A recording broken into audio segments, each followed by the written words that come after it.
Bonjour, aujourd'hui on va faire une salade de choux rouges à l'aubergine et au jambon. Alors, vous épluchez les aubergines et il vous en faut à peu près 700 grammes, soit 3 moyennes aubergines. Ensuite, vous les coupez dans des tranches de 2-3 cm. Ensuite, dans un grand sautoir, avec de l'huile d'olive, on va les faire griller des deux côtés, presque noirs.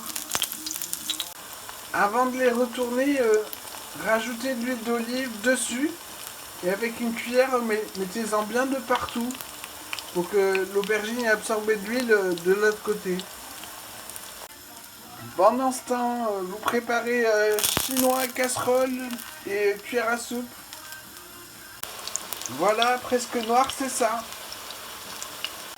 Une fois grillé, débarrassez-le d'un chinois et écrasez avec la cuillère à soupe pour faire sortir l'huile. Une fois les aubergines grillées bien écrasées, vous les rajoutez dans un plat avec 800 g de dés de jambon. Pardon, j'avais pas vu, c'est pas 800 g, c'est 400 g de jambon.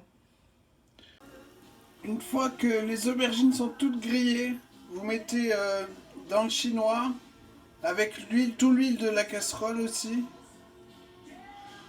Ensuite, vous rajoutez de l'eau.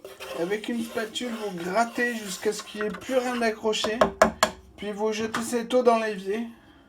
Ensuite, vous mettez à chauffer dans le sautoir la même casserole du jambon, le jambon et toutes les aubergines.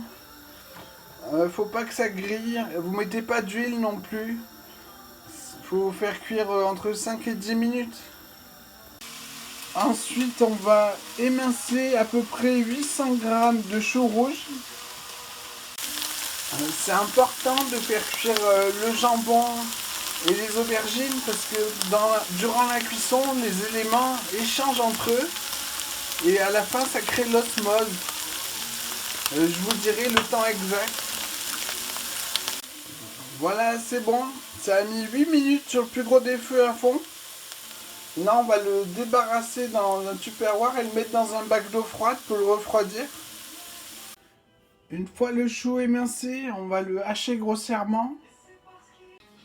Voilà, comme ça c'est bon. Ensuite, dans un très grand plat, bon là c'est aussi grand qu'un bac d'évier, on va mélanger, assaisonner aussi. Quant à l'huile de cuisson, maintenant qu'elle est refroidie, vous la mettez au frigo pour assaisonner vos salades. Même pas besoin de vinaigrette ou quoi, c'est très, très bon comme ça. Maintenant que c'est mélangé, que vous avez assaisonné, vous pouvez mettre dans un saladier normal. Voilà, c'était le gros ça.